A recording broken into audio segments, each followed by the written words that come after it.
Bienvenidos a Encuentro Empresarial con CONACO, espacio donde analizaremos los temas que impulsan el desarrollo económico, empresarial y productivo del país. Cada programa contaremos con líderes, empresarios, especialistas de diferentes sectores que nos darán su perspectiva, análisis y propuestas frente a los desafíos y oportunidades que enfrenta el Perú. Y en este primer programa vamos a tocar el tema liderazgo femenino y el impacto económico del Norte Chico. Para ello contaremos con Susana Albegrín, Nelly Hualpa, el doctor Enrique Cornejo y el doctor Ricardo Zamora. Y antes de dar inicio al espacio de diálogo, vamos a ver un segmento de lo que fue el 12º Congreso Nacional de Empresarios, el CONAME, el cual contó con más de 200 líderes femeninas y fue realizado en el Congreso de la República. Adelante con el video. Identidad sea la que te guíe todos los días frente a ese espejo. No eres una peluquera, no soy una animadora, soy un ser humano, sensible, fuerte, corajudo. Poder crear espacios como este, donde la mujer pueda encontrarse, escuchar las ponencias, aprender y llevar todo eso a su empresa, a su emprendimiento.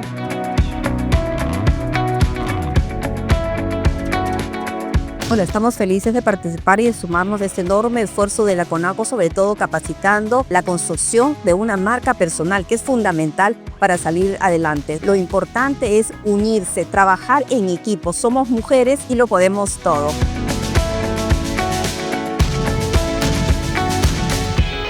Me llena de mucho orgullo y anhelo porque muy aparte de estar muchas empresarias, que también estamos muchas mujeres, tanto andinas, nivel empresarial también. Entonces eso nos suma de que tanto nuestro gremio sigue creciendo a nivel mundial, a nivel nacional.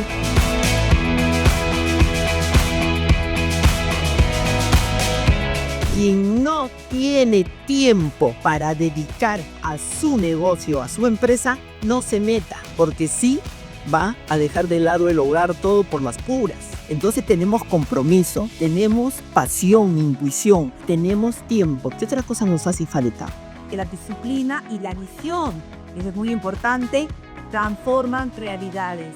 Tenemos que eliminar las barreras, pasando, hay características importantes que nosotros tenemos que desarrollarlo como emprendedores.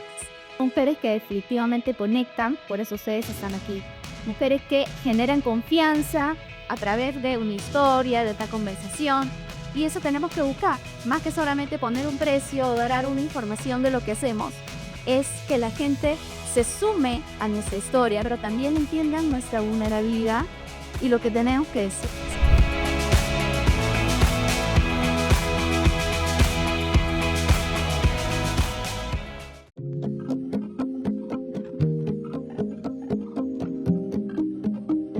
Y bien amigos, luego de ver este CONAME muy importante realizado en el Congreso de la República, hoy nos acompaña una lideresa empresarial, una mujer que se ha hecho desde abajo y quien actualmente es presidenta del Comité de Mujeres Empresarias de CONACO. Ella nos acompaña el día de hoy y nos va a dar más detalles sobre este 12º Congreso Nacional de Mujeres Empresarias. Quiero presentarles a mi amiga, con mucho gusto, Susana Albegrín. Bienvenida, Susana. Gracias, Eduardo. ¿Cómo estás? Buenos días. Gracias por venir, Susana. Susana, cuéntanos, ¿en qué consistió este CONAME 2026? Claro, creo que explicamos primero, CONAME es el Congreso Nacional de Mujeres Empresarias, ¿no? Este 2026 hemos celebrado la 12ª edición. Yo tengo a mi cargo hace 6 años la organización de este evento como presidenta del Comité de Mujeres Empresarias. Así es. ¿Y cuál es el objetivo de este CONAME? ¿Por qué juntar? Porque tengo entendido que vinieron 200 lideresas de diferentes puntos del país. Así es. El objetivo es, yo no quiero usar la palabra empoderamiento, sino dar visibilidad, ¿no? Mostrar el trabajo de las mujeres emprendedoras y nada, de eso se trata, ¿no? Sembrar, tender puentes, dar oportunidades, como que son las capacitaciones que andan buscando pues, las mujeres emprendedoras, que muchas de ellas han venido desde el interior del país a esta edición de CONAME. Una vez te escuché en uno de tus programas, Susana, de que tú hablabas y te pedían una referencia, que cómo salir adelante, cómo crecer como empresario, o en este caso empresaria. Y tú siempre decías, hay que mirar siempre al que ya lo hizo. ¿verdad? Correcto. En ese sentido, bueno, cuéntanos quiénes nos acompañaron como ponentes en esta oportunidad. Siempre yo digo lo siguiente, ¿no? Tienes que subirte en hombros de gigantes. Porque si tú, ejemplo, estás en el rubro, vamos a tocar un rubro de la belleza, de la cosmetología. Entonces, esa emprendedora, ¿no? Por ejemplo, para ella, pues su máximo exponente, su rockstar, yo lo llamo así, es Víctor Hugo Montalvo. Entonces, ¿qué es lo que hago yo a través de los programas que tengo de Estrategas con Susana? Pues te traigo a ese referente de este rubro para que nos cuente cuáles son las herramientas que él usó en su momento y que le sirvieron. Porque muchos pueden hacer empresa, intentar hacer, pero quedarse en el intento. Y el éxito está en mantenerse, o sea, no salir corriendo al primer tropiezo, al primer problema, ¿no? Así es, justamente hablando del tema del liderazgo femenino en las empresas, básicamente, vemos que hoy en día cada vez son más mujeres quienes se suman a hacer emprendimiento, a tener sus propias empresas. ¿Esto cómo lo ves? Muchas veces la mayoría de veces nace por la necesidad, ¿no? Entonces, en la necesidad, pues, aflora la creatividad y las mujeres normalmente, pues, tenemos muchas veces la responsabilidad que somos madres solteras en un inicio y luego ese es nuestro motor. Entonces, yo cuando hablo con emprendedoras y me dicen, pero es que yo no puedo porque tengo hijos. Yo digo al contrario, ese es el motor. Si tienes uno, tienes un motor. Si tienes dos, tienes un bimotor. Imagínate, el cielo es el límite, ¿no? De cada 8, 10 emprendimientos, llegan a los 2 años dos empresas, 2 emprendimientos que llegan, digamos, allá a florecer, a crecer. ¿A qué se debe esto, Susana? Tú que has Porque contactado. al primer problema, al primer tropiezo, ya no quieres seguir, tienes miedo. Y dices, no, ya no. ¿No? Entonces yo pienso que hay que ser constantes. Vamos a encontrar muchas piedras, muchas barreras. Yo, por ejemplo, estoy en una de las industrias que manejo, es la maderera. Okay. Y ahí tenemos muchísimos problemas, ¿no? Y ya tengo una empresa que tiene 23 años en el mercado.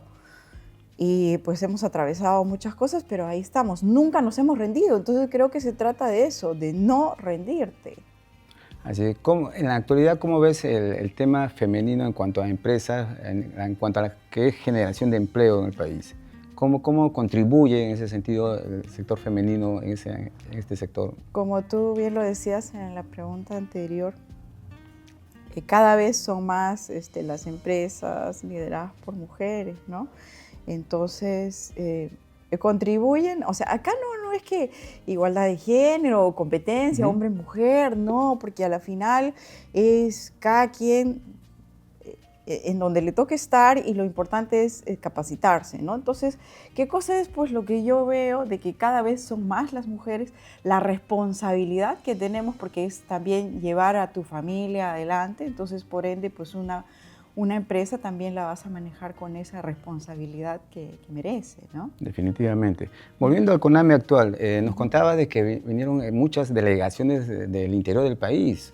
Sí, mira, gente que vinieron exclusivamente al Congreso Nacional de Mujeres Empresarias de CONACO. Cuéntanos, por ejemplo, ¿qué delegaciones estuvieron presentes? Sí, Eduardo, mira, por ejemplo, vinieron la Asociación de Zapateras de Junín.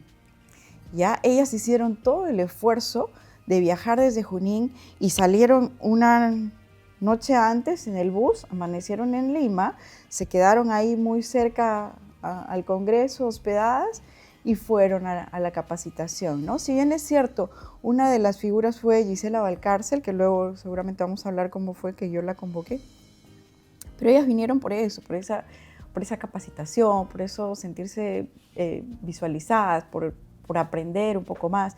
Ejemplo, ellas, la Asociación de Zapateras de Junín, luego la Asociación de Artesanas de la BOI.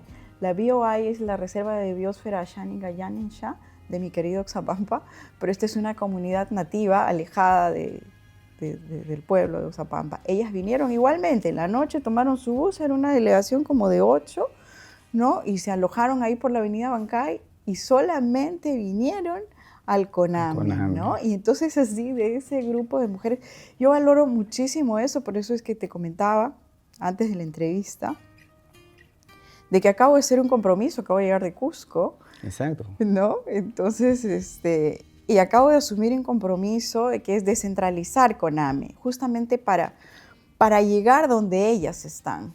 Esto estamos hablando para 2027, ¿verdad? Para el 2027. Ya lo saben, amigos, 2027, espérenos, ¿verdad? Será norte, centro, sur y oriente, me imagino, ¿verdad? Correcto. Y cerramos en Lima. Cerramos en Lima. Perfecto. Entonces vamos a empezar con las actividades pues desde principios del 2027, ¿no?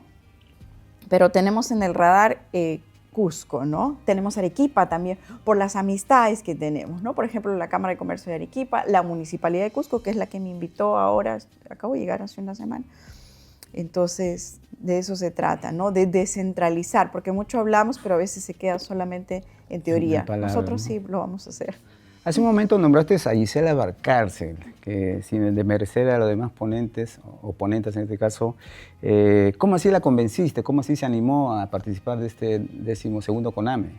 Claro, mira, nosotros ya teníamos algunas ponentes confirmadas, entre ellas la madre Aida, Sora Aida, ella es directora de la Clínica TESA, que cuando yo la conocí en una circunstancia no muy agradable, pero cuando yo la vi, la madre vino a apoyarnos con un caso que teníamos ahí.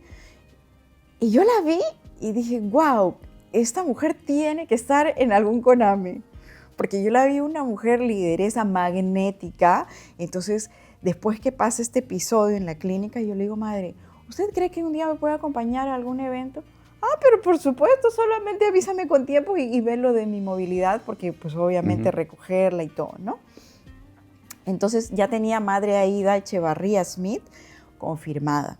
Luego la doctora Tatiana Vidaurre. La doctora Tatiana Vidaurre ya me acompaña por segunda vez en los CONAMES. Ella en algún momento fue directora del INEM, pero es fundadora del Club de la Mama. Ella apoya a las pacientes oncológicas, ¿no? Entonces la veo también una lideresa total, entonces era mi otra convocada. Luego Ale Neciosub, que ella es una estratega digital, y mi amiga querida Yanet Emanuel de Santa Natura, ella Siempre está ahí, ella. yo la quiero muchísimo, porque si hablamos de, no me gusta usar la palabra empoderamiento, de liderazgo femenino, creo que ella es una de nuestras grandes representantes, ¿no? Referente, junto bien. a Marina Bustamante, que la tuve el año pasado de Renzo También Costa. nos estuvo acompañando, claro. Entonces, este año, pues ya teníamos a ellas y conversaba yo con mi hermana, pues que es mi brazo derecho y trabajamos juntas todo esto.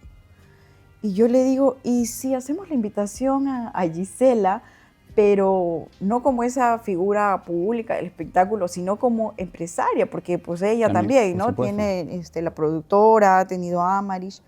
Entonces le escribí, pero le dije a mi hermana, no hay que ponerle intención, o sea, si sale bien y no vamos a todavía comunicar hasta que esté todo cerrado.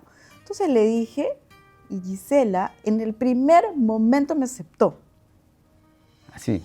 Me aceptó. Entonces me dijo, ya Susana, a ver, dame detalles. ¿Dónde es y quién lo organiza? Yo le dije, en el Congreso. Y es la Confederación Nacional de Comerciantes. Entonces, mira, me dijo, tú tienes una trayectoria limpia, así que yo sé que no voy a ir a un lugar que pues me vaya a ir mal. Entonces fue así que Gisela me aceptó. Y me dice bueno, de ahí tuvimos reuniones, ¿no? Y que cuánto tiempo iba a durar y que a qué hora yo había pensado que ella iba a dar la ponencia. Entonces yo dije, al ser Gisela Valcárcel, entonces no la voy a llevar desde las 3 de la tarde hasta las 6:30, y con todo lo difícil que es llegar pues a la línea Bancay. Le digo, no vayas a llegar como el candidato que llegó en moto, entonces mejor por el tema del tráfico. Y me dice, no, ¿a qué hora empieza? Yo le digo a las 3. Me dice, yo voy a estar desde las 3. Yo quiero escucharlas a todas, porque yo le conté quiénes eran nuestras ponentes. Me dijo, yo quiero escucharlas a todas. Y luego de ahí una miembro de su equipo me dijo, no va a llegar a las 3, pero sí a las 4. Le dije, mejor, porque tú sabes que siempre no se empieza a veces puntual, o que sí que los audiovisuales, como ahora, no están al momento. ¿no? Entonces, para prever esas cosas, y se la llegó y bueno, pues fue la estrella, el boom, ¿no? definitivamente, sí. Fue el boom, Abrió su corazón, creo, en esa ponencia. Sí, definitivamente. Bueno, yo hermoso. tuve la suerte de estar ese día acompañando, pues definitivamente fue una Gisela humana, digamos, ¿no? Exacto. Que como tú bien indicas, se abrió ante su público, ante Sí. todas las personas presentes y bueno, dio un mensaje realmente motivador. Y ¿no? yo veía personas del público, Eduardo, señoras que estaban llorando, así como en la ponencia de Allen Esiosub, todas estaban pues con el celular filmando, porque eran herramientas, herramientas que podían usar en su negocio, estaban así concentradas. Con la doctora Tatiana Vidaurre también se quedan muy sentidas, porque hay muchas que se identifican con las pacientes. Y cuando llega Gisela, llanto, o sea, porque no la han visto, creo, a Gisela en Claro, esa ícono, faceta, bueno, ¿no? Todo un ícono realmente. Sí, pues, Gisela, bueno, ella es ¿no? icónica, Sí, ¿no? definitivamente. ¿Qué nos espera para el CONAME 2017, Susana? Para el 2027. Muy aparte de la descentralización, ¿no? Claro, Eduardito. Entonces imagínate, cada vez la valla está más alta. Entonces, de haber tenido a las ponentes que hemos tenido en esta edición, ojo que las anteriores, desde que me dieron la organización, por supuesto. siempre he llevado ponentes de altísimo nivel. Porque yo digo, yo en algún momento he estado al otro lado, yo he ido a un evento, entonces quiero escuchar a alguien que ya la hizo. A mí no me pongan, perdónenme la expresión, pero acabo de decirlo también del Cusco, que a veces viene un coach y que nos habla hermoso, pero si tú al coach le dices, en algún momento has administrado siquiera una bodega, no lo ha hecho. Entonces lo que yo traigo es liderazgo comprobado, ¿no? Entonces, antes de esta edición número 12, ya les hemos traído también pues grandes definitivamente, me consta. Sí. Entonces, para el 2027 no tenemos nombres confirmados, sería mentir. Tenemos todavía bastante para trabajar. Pero sí viene la descentralización. Sí, eso me emociona muchísimo. Y cuando yo di esa noticia en el Cusco, realmente les gustó bastante. Sí, se pararon, me aplaudieron, me sentí muy querida en Cusco y por eso me atreví a dar a ofrecer eso. Entonces, como hay todos los nexos ahí, y todo el apoyo y el soporte que nos quieren dar, pues vamos a descentralizar CONAME. Definitivamente. ¿Qué mensaje le darías, finalmente, ya para ir terminando con la entrevista, Susana, de cual te agradezco de ya, qué mensaje le darías como ya a esa persona, ya, olvidemos de femenino o masculino, que quiere iniciar un negocio pero no se atreve, no se atreve a dar ese primer paso? Mira, justamente vamos a partir de esa palabra, atrévete, ¿no? Porque el mundo es de los que se atreven, no te quedes en el miedo, porque a veces estamos esperando tener todo para empezar a emprender. No, empieza ya, capacítate, prepárate, busca un buen equipo y dale. Seguir adelante y hacer empresa, que es lo que todos necesitamos para el crecimiento del país. Generar empleo. Tu palabra final, Susana, y desde ya reiterarte el agradecimiento por estar con nosotros. Gracias, Eduardito, tú siempre pues ahí teniéndome la consideración. Yo agradezco mucho a la Confederación Nacional de Comerciantes, CONACO, y nada, estoy para servirlos.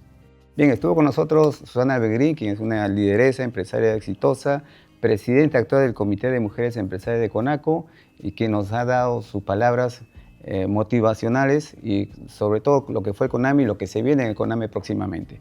Bien, te agradezco nuevamente, Susana, por la participación y volvemos con la empresaria Nelly Hualpa, así mismo con el doctor Enrique Cornejo y el doctor Ricardo Zamora en el siguiente bloque.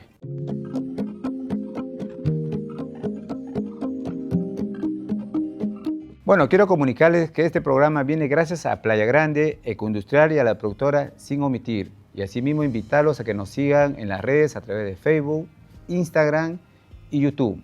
Bueno, sin más preámbulos, continuamos con el segundo bloque.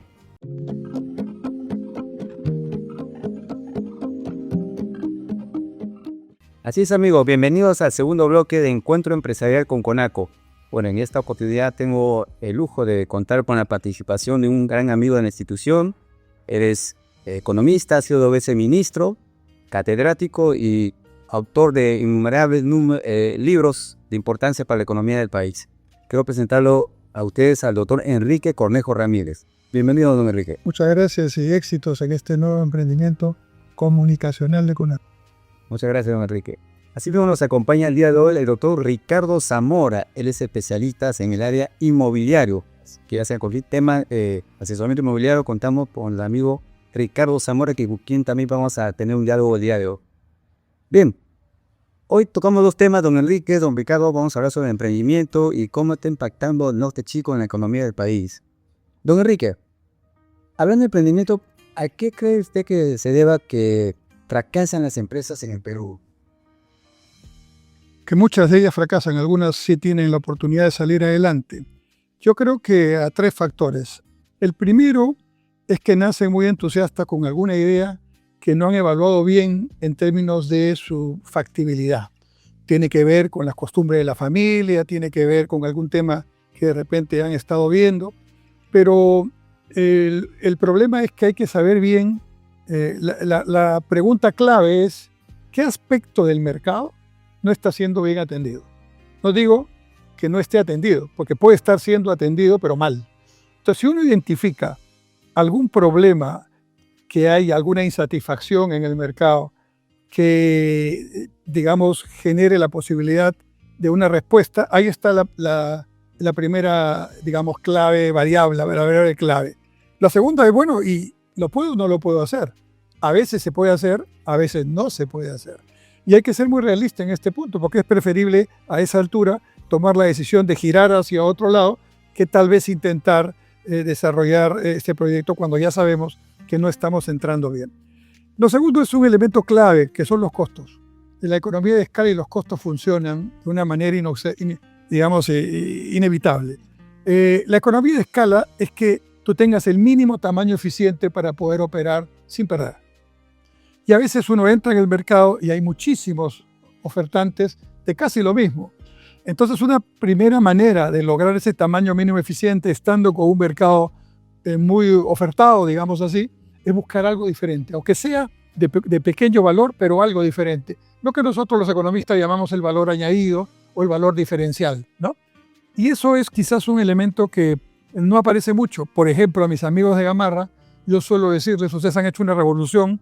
Felizmente el Estado no se metió, porque si hubiera metido el Estado ustedes no existirían, pero ahora tienen que dar una segunda revolución, que es la revolución del valor añadido, del elemento diferencial, de ya no vender barato, sino vender diferente, y eso es una etapa ya que tienen que aprender a manejar. Y lo tercero es la productividad, ¿no? Cuando ya uno tiene más o menos los 2 primeros temas resueltos, tiene que ser no solamente eficiente, sino que el rendimiento de tus factores productivos, mano de obra, por ejemplo, capital, etcétera, por unidad de tiempo, tiene que ser progresivamente más grande.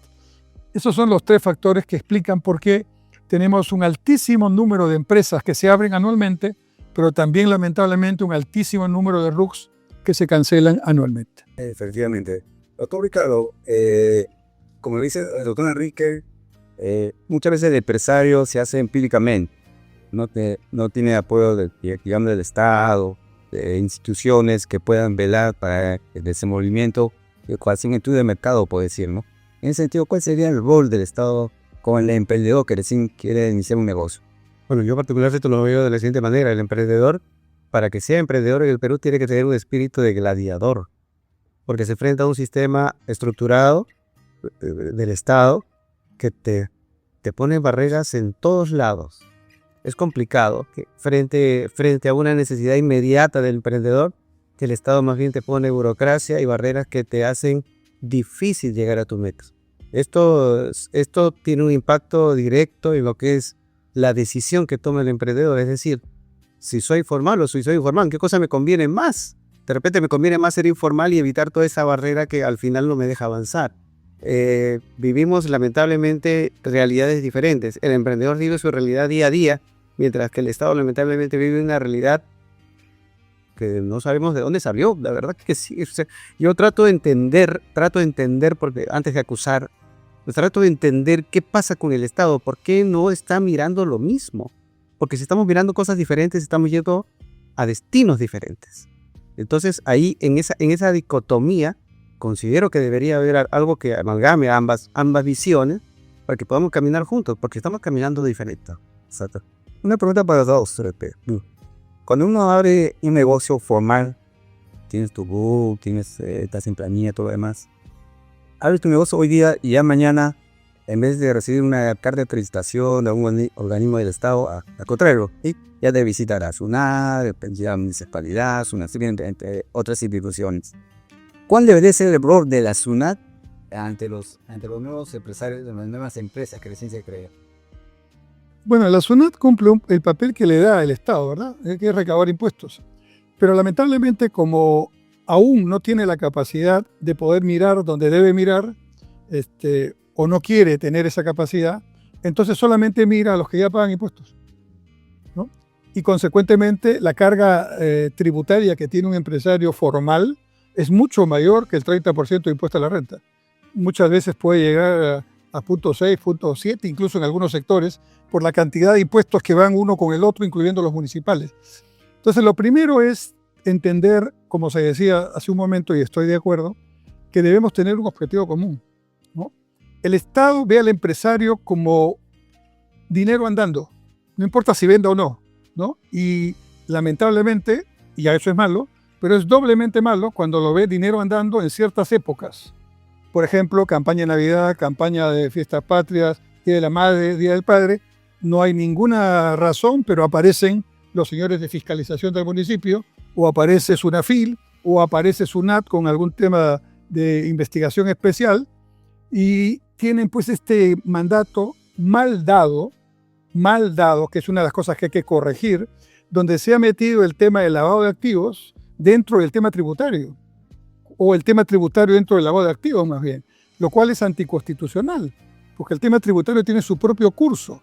Entonces resulta que yo, bajo el título de lavado de activos, investigo y pregunto lo siguiente: oiga, señor empresario, ¿de dónde sacó usted dinero para comprar esta casa que la compró hace 30 años, ¿no? O este terreno.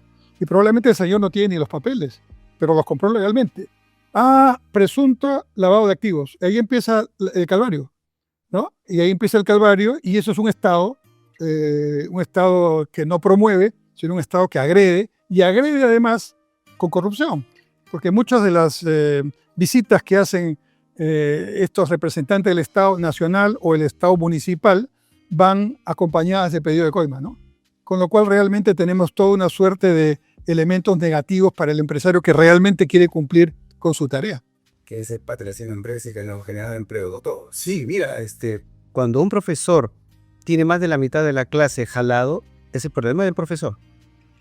Cuando un Estado tiene más de la mitad de su población fuera del orden tributario, que no pertenece a la base imponible tributaria, está mal el Estado. Y eso es una patología que trasciende décadas. Y no es una situación actual. Entonces, pero la gran pregunta es, ¿y qué se ha hecho para que eso cambie? Nosotros como pueblo, nosotros como ciudadanos, como emprendedores, como profesionales, como padres de familia, ¿no es cierto? Nosotros queremos dejar bases sólidas, económicas, materiales y morales a nuestra descendencia para que puedan vivir mejor que nosotros, o sean mejor que nosotros. Creo que ese es el anhelo de todos.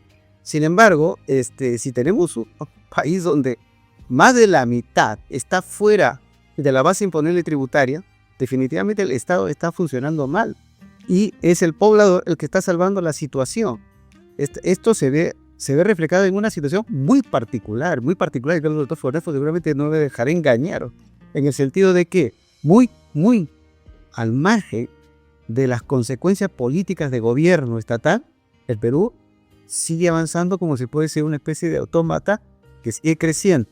Pero ya lo diré más adelante respecto al proyecto Playa Grande, pero hay una gran diferencia entre crecimiento y desarrollo. Y son situaciones que no se están midiendo, y eso podría ser peligroso en el tiempo, ¿no? Y si no lo va a ver el Estado, tenemos que verlo ya los particulares. Exacto, amigo, creo que sí. CONACO recientemente estuvo apoyando bastante, bueno, y seguimos apoyando bastante a los conglomerados, y entre ellos hemos estado apoyando al sector de Misa Redondo. Hemos visto bastante deficiencia de los inspectores municipales. ¿Cree usted que falta capacitación para ellos? Le hago esta pregunta porque hay una empresaria que abrió su negocio y tenía un capital de 10,000 soles. Llega un inspector de la municipalidad y sin más ni menos le aplica una multa de 2 UITs. 2 UITs estamos hablando más de 10,000 soles. Quiere decir que esta persona ya dejó de existir como empresa, salvo que sea un préstamo o empresa grande. En ese sentido, ¿qué ¿Qué recomendación le darían a estos organismos como la municipalidad, bueno, hablamos de la Nacional o SUNAFID, entre otros, en cuanto a capacitación para sus inspectores, sobre todo, ¿no? Porque viene uno con un criterio, otro con un criterio, al final no nos seguían de la norma como debería ser? Bueno, en primer lugar, si yo voy a capacitar, yo tengo que tener claro para qué los voy a capacitar. ¿Los tengo que capacitar para promover o los tengo que capacitar para hacer problemas? ¿No? Entonces, ahí lo primero, creo que antes de la capacitación es definir cuál es el papel del Estado frente a los emprendedores. Y allí hay un problema serio de un chip que no concuerda. El Estado, se dice, ¿no?, tiene el papel fundamental de promover el crecimiento económico, el desarrollo económico, como se ha dicho, o sea, un crecimiento con buena distribución de ese ingreso, pero el Estado aquí hace lo contrario. Entonces, los economistas tenemos un defecto que siempre nos vamos a los números. Entonces vamos a ver, ¿cuántos somos en el Perú? Somos 34 millones de peruanos, más o menos. ¿Cuántos son los peruanos que estamos en edad de trabajar? O en teoría forman parte de lo que se llama la fuerza laboral o la población económicamente activa, entre 15 y 64 años de edad, la mitad. Estamos en bono poblacional, el 51% son personas en estas edades. Para otros países como Corea del Sur, el estar en bono poblacional fue el elemento que les permitió dar el salto y crecer para ser lo que son ahora. Nosotros estamos hasta el año 2047 en bono poblacional. Es decir, la población que puede tener el físico, la capacidad mental, física, etcétera, para trabajar por buenos años, es la mayor parte que la población dependiente. Sin embargo, esa población solo está empleada formalmente en planilla, ¿cuánto? En el Estado, 1,5 millones, que es bastante. Y en el sector privado, a todo meter, planilla, estamos hablando de 4 millones, más o menos. O sea que tenemos casi 6 millones, un poco menos de 6 millones en planilla. ¿Y cuántos son los que necesitan trabajar? 51% de cuánto? De 34. O sea, necesitamos crear 17 millones de empleos y solo tenemos 6 millones de empleos en planilla. No sé si con buena remuneración, pero en planilla. Entonces ahí tenemos 11 millones de déficit. Esos 11 millones, algunos peruanos que han hecho en la reciente campaña política que hubo, creían que esos 11 millones pueden tener empleo por el Estado. No, el Estado más bien tiene que dejar de ser tan burocrático. Esos 11 millones se están autoempleando en la mayor parte. Son los emprendedores, a los cuales habría que tenderles alfombra, decirles en qué te ayudo, cómo hago que crezcas, cómo hago que aprendas a manejar tus costos, en fin. El Estado tiene que cambiar de chip y tiene que cumplir el único artículo de la Constitución que para mí es el que debería meterse en el cerebro en esas capacitaciones a todos los fiscalizadores, incluidos los alcaldes, gobernadores, ministros y hasta el presidente. Artículo 1 de la Constitución. La defensa de la persona humana y el respeto de su dignidad son el fin supremo de la sociedad y del Estado. Y si yo necesito gente con vida digna, es gente con empleo. Y para dar esos 11 millones de empleos que no los va a dar el Estado, tengo que crear las condiciones para que ellos que están haciéndome el trabajo, están haciéndome el favor, digamos, de cumplir mi tarea, que es promover el empleo, tengo que decirle gracias por lo que están haciendo, ¿cómo te ayudo a crecer? Pero la pregunta es al revés. No es cómo te ayudo a crecer, sino cómo lo hiciste, quiero que me demuestres con papeles lo que has hecho y si no, te voy a aplicar tu UIT o te voy a hacer peor todavía, una investigación por lavado de activos que ya son 10 años de complicaciones. El chip del Estado es el que tiene que cambiar. Desde el primer puesto que es el presidente o la presidenta de la República hasta el funcionario que está en la fiscalización del municipio. El Estado es uno solo, porque otro problema es a veces solo vemos el Estado con el gobierno nacional. No, el municipio también es Estado, la región también es Estado y a veces ahí están la mayor cantidad de los problemas. Y finalizo con un pedido. Este exceso de normas y de trámites incomprensibles, nosotros le llamamos, ¿no?, tramitología. Está mal llamado, porque tramitología implica un concepto que es logia, que viene de la etimología logos, tratado. Y tramitología pretendería decir que el sistema, que los trámites son un sistema más o menos articulado. No, es un desorden total. Son trámites que están puestos hasta por gusto. Si hiciéramos un trabajo inteligente, la mitad de los trámites se irían y no pasa nada en el Perú. Tramitomanía. Empecemos a hablar de la tramitomanía para no darle un bono de eficiencia a los trámites que no lo tienen, ¿no? También, pues. Entonces, uno dice, sí, bueno, Albert Einstein decía que la riqueza del hombre no se mide por su dinero, sino por el valor adquirido. Eso es algo que efectivamente fiscalizadores, inspectores, supervisores, etcétera, no están mirando porque sus prioridades de repente son otras. La bonanza del Estado peruano y la historia republicana al menos, siempre ha sido antecedida de algo que es evidente en todas las etapas de la historia del Perú, el exceso de planilla en el Estado. ¿No es cierto? Y muchos funcionarios llegan a ser funcionarios justamente por ocupar un cargo, tener un empleo, tener un ingreso. Su prioridad no es cumplir una función pública. Su prioridad es tener ingresos, ¿no? Estar en una planilla, poder recibir su sueldo.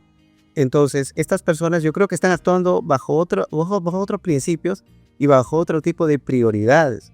La formación, sí, como dice el doctor, o sea, hay que formar a la gente, pero ¿para qué? El Estado va a ser socio de su población o va a ser el adversario de su población, porque si va a ser el aliado de su población, tiene que entender que debe dar las reglas de juego que la población necesita para crecer. Pero si aplica reglas de juego y aplica métodos, ¿no?, que van en contra del desarrollo de su propio pueblo, no esperemos milagros. Sí. Así, doctor. Bien, pasamos a otro tema muy importante hoy en día. Doctor, yo he tenido el gusto de participar en varias conferencias y siempre he escuchado hablar que la fiesta en el Pacífico está en el Perú y nosotros somos los dueños de casa, pero sin embargo no hacemos mucho para que esto salga adelante. Sí, es verdad. Dios es peruano, decían las abuelas, y sigue cumpliéndose esa hermosa frase, porque ahora a nuestros 5.000 años de civilización desde Caral, a nuestras riquezas naturales, que a veces las despreciamos un poco, a veces no las utilizamos bien, y a nuestro capital humano, que es extraordinario, un capital humano durante 5.000 años, que ha hecho de la gastronomía la primera cocina del mundo en este momento, con nuestros cocineros, ¿no es cierto? No hubo ahí ningún elemento extraordinario que no fuera hacer lo que hacíamos, pero con inteligencia, con productividad, mirando el mercado, que es la lección de los cocineros. Me parece es un buen ejemplo de lo que debemos hacer. Y un secreto: el Estado no se metió, hasta el momento no se mete. Y está bien que siga así, porque los cocineros van a seguir creciendo. ¿Y sabes cuál es la principal cuestión que ha pasado en los cocineros? Que ellos, que son un montón ahora, y está muy bien, ya no quieren terminar su carrera, sus estudios y sus prácticas para ir con su CV haciendo cola en algún restaurante para que los empleen. No, ellos quieren tener su propio restaurante. Mejor aún, quieren tener su propio restaurante con su propia marca. Y mejor aún, emulando a Gastón y a tantos otros, quieren tener su propia marca y su propio, digamos, know-how o su propia franquicia. Entonces, hay que darle el crédito a Gastón, que hace ya varias décadas, ya son varias, regresó de París con sus estudios terminados y dijo: el Perú está preparado, o debería estar preparado, para tener 200.000 o 300.000 franquicias de comida peruana en el mundo. ¿Imaginas? A ver, le voy a explicar qué es una franquicia. Una franquicia es un contrato de know-how. Entonces, el señor Gastón tiene varios restaurantes, Astrid y Gastón, en el mundo, pero no son de él. Él lo que ha puesto es la franquicia. Como acá al revés, aquí compramos la franquicia del Kentucky Fried Chicken, del McDonald's, del Burger King, etc. Ya. Los peruanos estamos empezando a tener franquicias en el exterior. Entonces, Astrid y Gastón en Madrid es algunos inversionistas que han decidido comprar la franquicia Gastón. ¿Gastón qué pone? La carta. La carta la maneja Gastón. Los platos los maneja Gastón. Los ingredientes los maneja Gastón. ¿Quieres hacer un ceviche en Madrid? El limón me lo traes de Perú. ¿Quieres hacer una papa a la huancaína en Madrid? O en donde sea. La papa me la traes de Perú. Y además el chef tiene que ser peruano, ¿no? Imagínate eso multiplicado por 10.000, por 100.000 o por 300.000, como decía Gastón en sus inicios. Esa es la idea. Ha cambiado la mentalidad. Ya ha perdido el miedo, vamos a decir, de enfrentar mercados complicados, porque está seguro de que son capaces nuestros cocineros de hacer lo mejor en el mundo, ¿no? Ese es el tema. Entonces, ¿ahora qué pasa? Como Dios es peruano, la ubicación del Perú, que siempre ha sido la misma, ¿no? Nosotros siempre hemos estado donde estamos, pero la fiesta estaba en el Mediterráneo, estaba en el continente euroasiático, estaba en Europa, estaba en el Atlántico, hasta hace 25 o 30 años. La fiesta se ha pasado al Pacífico. Y, oh bendición de Dios, en el Pacífico estamos en el centro de la América del Sur que mira al Pacífico. En el centro, o sea, hacemos una línea recta y nos vamos a mano izquierda a Oceanía Australia de por medio, a mano derecha el sudeste asiático y a mano un poquito más a la derecha, China. Sigues de frente y está el Índico, con la India poderosa que va a ser el otro gran actor en este siglo. O sea, estamos en línea recta. Eso es lo que explica el puerto de Chancay. Porque ahora en línea recta tú puedes venir ahorrando 10, 12 días, que es la diferencia entre el día y la noche en transporte marítimo, y permitiendo que productos que era imposible que pudieran llegar a China, por ejemplo, productos perecibles como los arándanos peruanos, puedan llegar competitivos y por vía marítima, permitiendo que buques que nunca habían venido a América del Sur, nunca habían venido, eran buques que se quedaban en Los Ángeles, que se quedaban en Long Beach en Estados Unidos, o se quedaban en Manzanillo en México, y ahí transbordaban a los buques que recibíamos nosotros, en el Callao en ese caso. Buques que eran pues de 18.000 toneladas, ¿no? Menos incluso. Ahora los buques que llegan a Chancay son buques super post-Panama. Esos buques no pasan por el canal de Panamá, ni el antiguo ni el nuevo. Y esos buques que nunca venían, ahora llegan aquí, a Perú, y desde Perú pretenden tener toda la carga de América del Sur. Y ahí viene lo que sigue. ¿Qué es lo que sigue? La conectividad en toda esta zona, no solamente en el corredor Callao-Huancao-Chancay, sino en toda la zona costa peruana y la sierra y la Amazonía integrándose desde otra perspectiva, para lograr conectar todo y hacer que multimodalmente, sea por carretera, sea por ferrocarril, sea por cabotaje, por mar, o sea con combinaciones de estos modos, tú puedas llegar a Chancay o a Callao y salir competitivamente. A eso le agregamos el aeropuerto, bingo. Tenemos una extraordinaria ubicación de infraestructura de valor. ¿Ahora qué falta?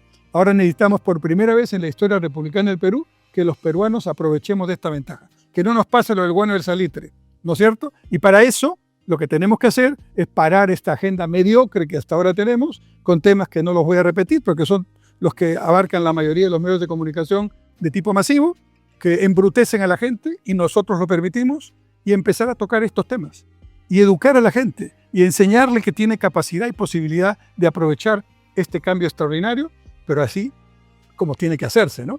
Mejorando productividad, creciendo, y un Estado, volviendo al punto, que no fastidie, pues, que entienda que lo que tiene que hacer es generar millones de empleos, y para eso tiene que generar que estos emprendedores que hoy la sufren, ¿no? ¿Cómo dijiste? Viven en un estado, son como los 300 de las Termópilas, ¿no? Gladiadores, ¿no? Dejen de ser gladiadores, estén más tranquilos y puedan vivir felices también produciendo y generando empleo. Eso es la lógica. O sea, un ministro debería dedicarse a su tarea, sí, pero su primera tarea debería ser facilitarle al privado en su sector cómo hacer las cosas. Pero eso está entendido al revés. Si tú recibes a un privado en tu oficina como ministro, ya te ven sospechoso que estás arreglando algo. El chip tiene que cambiar completamente, y la educación es parte del asunto. Doctor Ricardo, a propósito, el megapuerto de Chancay, como ya lo dijo el doctor Cornejo, abre una oportunidad para crecimiento y a la vez para lo que falta es conectividad. Y dentro de ello se crea un boom, digamos, inmobiliario, donde actualmente pues, en Huará, Huacho y en otras zonas pues, hay bastante demanda de lo que es terrenos, para ya sea depósitos, entre otros comercios.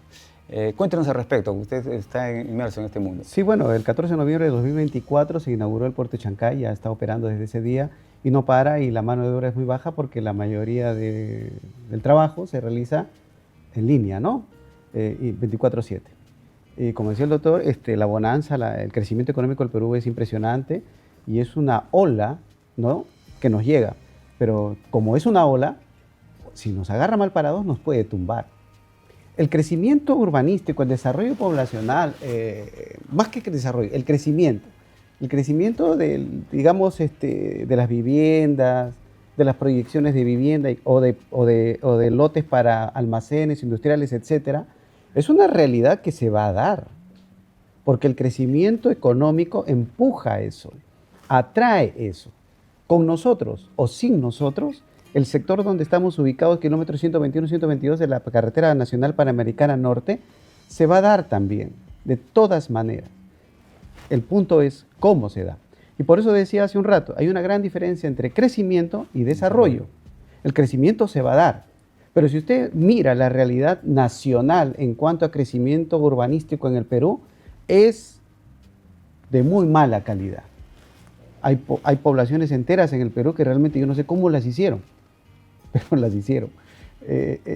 Playa Grande lo que pretende es instalarse en el sistema del negocio inmobiliario de manera organizada, planificada, más o menos acomodándonos con las distancias del caso, pero yo sí creo firmemente en eso, en lo que dice el capítulo 21, versículo 25, capítulo 21, versículo 5 del libro de Proverbios.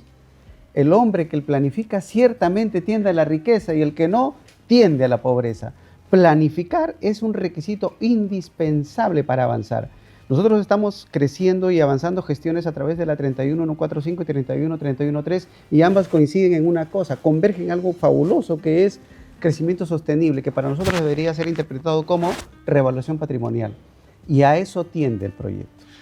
Una consulta, justamente en una rueda de negocio que realizamos a propósito en Huacho, como CONACO, estuvo presente también Playa Grande y Ecoindustrias, y estuvo presente un regidor de Huacho en esa oportunidad como autoridad.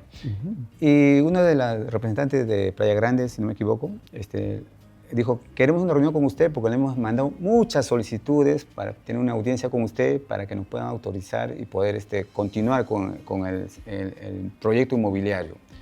Como dijo el doctor, ¿cómo ve en ese sentido el apoyo del Estado, en este caso de la municipalidad o el gobierno regional en ese sentido?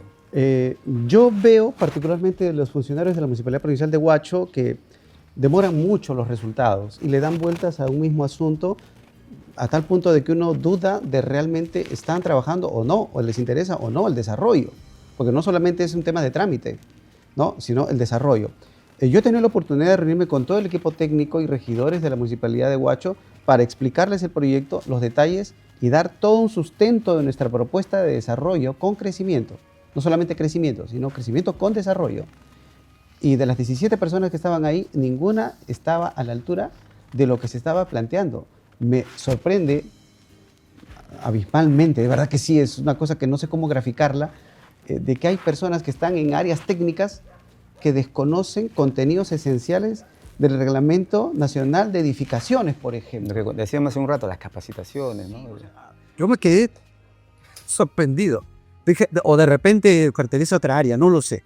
Yo lo puedo decir. Entonces, y yo al ver que no me hacían preguntas, yo las hacía y lamentablemente no encontraba esa comunicación, porque para que haya una comunicación tiene que haber un interlocutor, un emisor y un receptor, ¿no es cierto?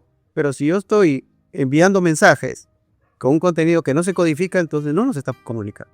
Definitivamente. Bueno, trata bastante, ¿no? Para que así la pueda estar como se merece el emprendedor o alguien que quiere crear puestos de trabajo, en este caso inmuebles para el desarrollo industrial. Permite, disculpa que interrumpa, yo sé que tengo segundos.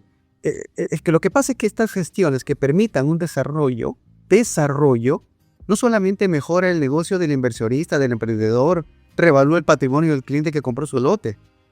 No solamente es eso, sino que cambia la condición jurídica del tipo de uso del suelo, y eso tiene una repercusión en la base imponible y tributaria, lo que hablábamos al principio.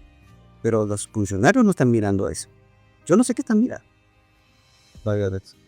Bien, así concluimos esta etapa. Queremos agradecer la participación del doctor Ricardo Zamora. Él es especialista en temas inmobiliarios, para quien vamos a despedirlo. Gracias por su participación, doctor Ricardo Zamora. No se convierte todavía el doctor Enrique Cornejo, y en el próximo bloque nos acompaña la empresaria de rubro inmobiliario, especialista en lo que es tema inmobiliario, la empresaria Nelly Watt. Volvemos.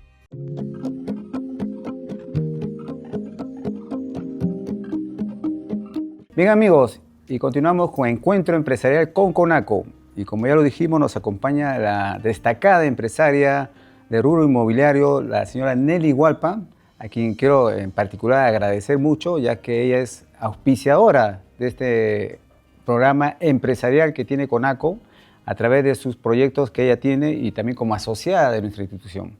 Doña Nelly, bienvenido, gracias por estar con nosotros. Gracias más bien a usted, señor Eduardo, para poder hacer realidad este nuevo espacio. La idea fue de usted, nosotros las tomamos y estamos sumando y haciendo sinergia para que muchos empresarios puedan tener este espacio y puedan podamos conversar, ¿no? Y podemos tener muchas historias y eso ayuda a que los empresarios, los emprendedores puedan tomar sus decisiones, ¿no? A seguir. Una vez yo dije en una de las fotos que compartí por mi estado, que antes yo pasaba por Conaco y veía un edificio grande cuando era niña. Le cuento que mis hermanos vendían marcianos en la avenida Bancay y me tocaba a mí llevar la comida a mis hermanos. Y justo el punto de encuentro era el edificio de Conaco. Pues yo miraba y tenía una tía que vendía dulces.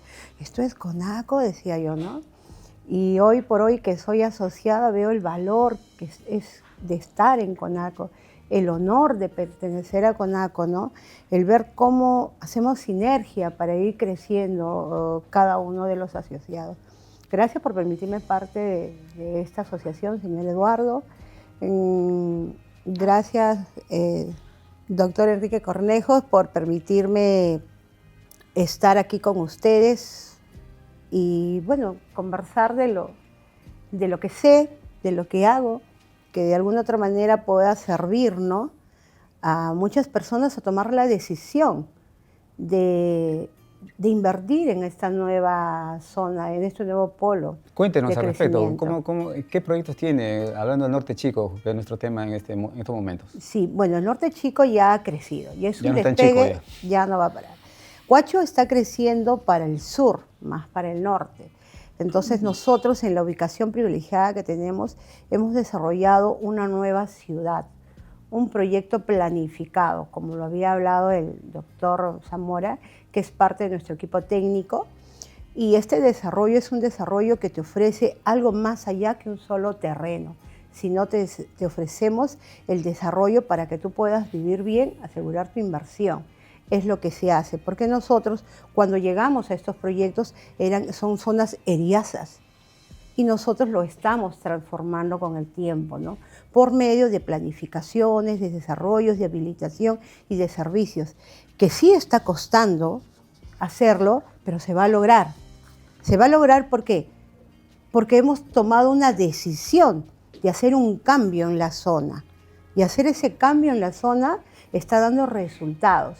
Es algo muy cierto lo que dijo el doctor Zamora, es que a veces este tema de querer hacer algo formal dentro de la zona que estamos está tomando mucho tiempo y eso hace que de repente algunos inversionistas o partes que forman dentro del proyecto piensen que nosotros estamos mintiendo o no lo queremos hacer, pero en realidad es que las mismas instituciones demoran mucho en darnos una aprobación de un planeamiento integral, que es la base primordial para la habilitación urbana y para la independización. O sea, nosotros ya estamos preparados inclusive con nuestras factibilidades, pero por ese proceso nosotros estamos parando. Pero seguimos en pie y seguimos como avanzando. todo emprendedor y empresaria del país, ¿no? Sí. Eso lo llevamos en el ADN, ¿verdad? No sí, rendirnos nunca, no a pesar de las rendirnos. piedras, los obstáculos que podamos encontrar en el camino. Sí, señor Eduardo, eso lo llevamos el ADN de seguir luchando y avanzando, ¿no? No solamente eso, ahora hemos creado la expectativa de hacer la zona industrial, porque hay que crear la demanda. ¿Por qué tendría que venir a vivir a Playa Grande?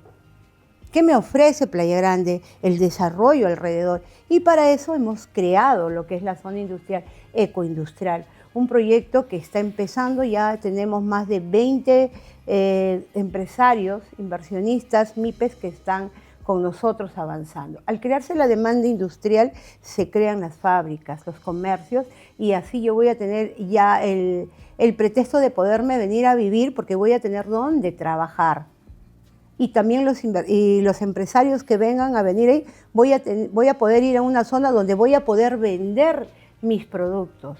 Así es. Sí, mis productos. ¿Por qué? Porque no estamos hablando solo de 400 hectáreas, que es Playa Grande. Estamos hablando de una zona de más de 1.700 hectáreas en el norte de Chicos, donde están asociaciones, donde está nuestro proyecto. Es un valor agregado. Un valor agregado. Entonces, lo que queremos darles vida.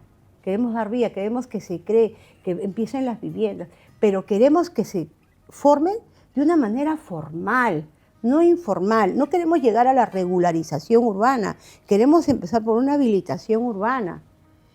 Eso es lo que nosotros queremos hacer. ¿no? Y queremos crear todo ese entorno, ¿no? Y más ahora que ya sabemos que el tren de cercanía va a pasar por aquí, por la parte posterior, ya vemos que están viniendo a hacer sus estudios técnicos por la zona, ¿no? Eso es bueno. Entonces, eso es bueno también que les... Y no solo eso, sino que Huacho tiene lindas zonas turísticas, tiene un circuito de playas hermoso, tenemos zonas vírgenes arqueológicas que no han sido visitadas, como las lomas de Churipampa, como Fundo Carbones. Entonces estamos creando nuevas rutas turísticas. Una nueva ciudad. Una nueva ciudad. Definitivamente. Para todos. Para todos. Bien. ¿En qué kilómetros se encuentran los proyectos, doña Nelly? Estamos desde el kilómetro 121 hasta el 122.5. Así, ya lo saben, amigos, los que quieran invertir, ya sea para vivienda o para empresa, contamos con Playa Grande y Ecoindustrial. Ecoindustrial. Doctor Cornejo, ya para ir terminando, ¿cuál cree usted que es el impacto económico del megapuerto de Chancay de aquí a futuro? Impresionante. Y podría ser súper impresionante para Perú si nosotros queremos. O sea, hay dos alternativas aquí. El puerto de Chancay va a crecer y la carga de toda Sudamérica va a llegar al Chancay de alguna manera. Si nosotros seguimos entreverados en nuestros problemas, en nuestras supuestas prioridades locales, que son bastante mediocres, ¿no? Hay que reconocerlo, hay que salir de eso. Entonces, pues va a producirse eso, pero la carga no va a llegar por el Perú, va a llegar por fuera del Perú. En este momento, que no tenemos el puente de Chancay todavía definitivo, se cayó el puente y han puesto uno de Bailey, o sea, uno provisional, pero en el Perú ya sabemos que lo provisional se queda porque es lo más cómodo, pues, para el funcionario público, ¿no?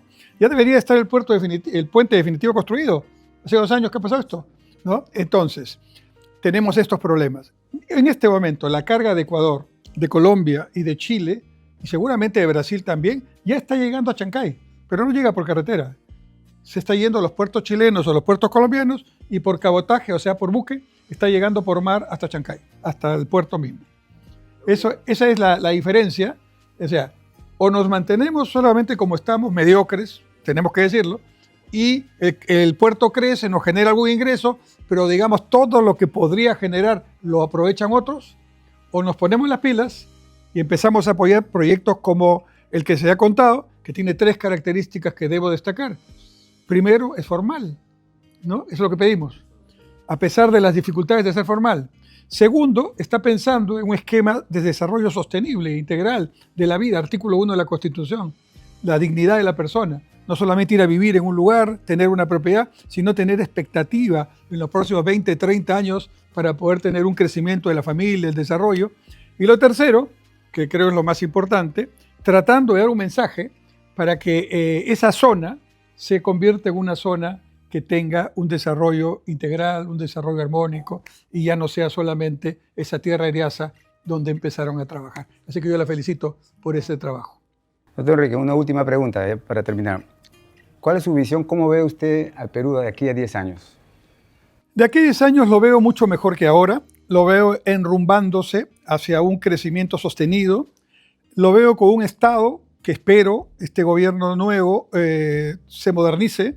Modernizar significa usar tecnologías, modernizar significa bajar los trámites, modernizar significa llegar a las zonas más pobres de nuestro país, con servicios de salud, educación, infraestructura, con el recurso que existe, ¿no?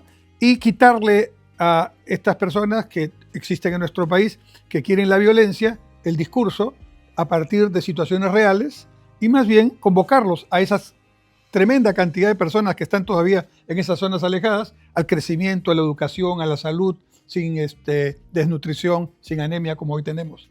Yo lo veo también convirtiéndose, 30 años he puesto para esto, en el líder sudamericano de la Cuenca del Pacífico. Esa debe ser nuestra visión. Ser los líderes, no en la Cuenca del Pacífico, porque hay otros actores más grandes que nosotros, más avanzados, pero sí en la parte del Pacífico Sur de Sudamérica, ser los líderes, ser los número 1, ¿no es cierto? ¿Podemos serlo? Claro que podemos serlo. Y eso significaría empleo, ingresos y sobre todo felicidad para la gente. Los peruanos nos merecemos vivir felices, porque tenemos las condiciones para hacerlo. Sus palabras finales, por favor, don Enrique, sus palabras finales, por favor. Bueno, es momento ya de ponerse a trabajar. Ya pasamos la campaña electoral, ya pasamos todo, ya los resultados se dieron. Ahora hay que poner el hombro. El gobierno tiene su tarea, no es fácil su tarea, pero los empresarios tienen la suya, la academia tiene la suya, los colegios profesionales tienen la suya, las organizaciones empresariales como CONACO tienen la suya, y todos debemos sumar para ese objetivo. Salir de esta situación, yo creo que tendrán que empezar por la seguridad, y eso sería ya un buen mensaje, y luego retomar el crecimiento que ha estado en estos últimos 15 años al 3% mediocre. Nosotros debemos crecer mínimamente al 5 o 6% anual, y ahí empieza el asunto. Y cuando ya empezamos a crecer, y un Estado que empiece a trabajar en las zonas de mayor pobreza, brindando educación, salud e infraestructura, estamos empezando la tarea que Dios nos va a bendecir, ya no solamente con tener Puerto Chancay, sino con tener una vida digna y feliz. Ese es el trabajo. Es lo que queremos. Doña Nelly, sus palabras finales, por favor. Es muy cierto que ya el desarrollo está en toda la zona y necesitamos el apoyo del gobierno, y como hizo hacer sinergia entre todo lo que acaba de mencionar el especialista Cornejo sobre el desarrollo común y de trabajo, ¿no? Por nuestro apoyo y seguir avanzando, creando expectativas y seguir avanzando, así hagan las dificultades. Como dice, ya hay una presidenta electa y esperamos sumarnos, porque eso es lo que tenemos que hacernos, ¿no? Y unir fuerza para que todo salga adelante. Muchas gracias, señor Eduardo. A ustedes las gracias. Muchas gracias, señor Enrique Cornejo. Es mi primera vez, hay que decirlo, y me siento muy honrada de estar entre dos caballeros que me dan mucha seguridad para poder hablar en estas cámaras. Pero además, su primera vez en el primer programa del podcast de CONACO, así que está todo inaugurado con la patadita inicial. Muchas gracias por darme esta seguridad, de verdad, y poder acompañar, ¿no?, en esta etapa que tenemos por seguir. Bueno, de parte de CONACO, a nombre de CONACO, agradecerle la apuesta a doña Nelly, de verdad, le agradecemos mucho. No quiero terminar el programa sin agradecer también a nuestros invitados, a Susana Albegrín, al doctor Alzamora, a nuestro invitado ilustre, el doctor Enrique Cornejo, a quien, como ya habíamos comentado, queremos nombrarlo padrino del programa, doctor Enrique. En ese sentido, queremos hacerle de parte de la productora un presente, si por favor si se pueden acercar. Porque muchas gracias. Muchas gracias. Muy amables. Gracias. Muy bien.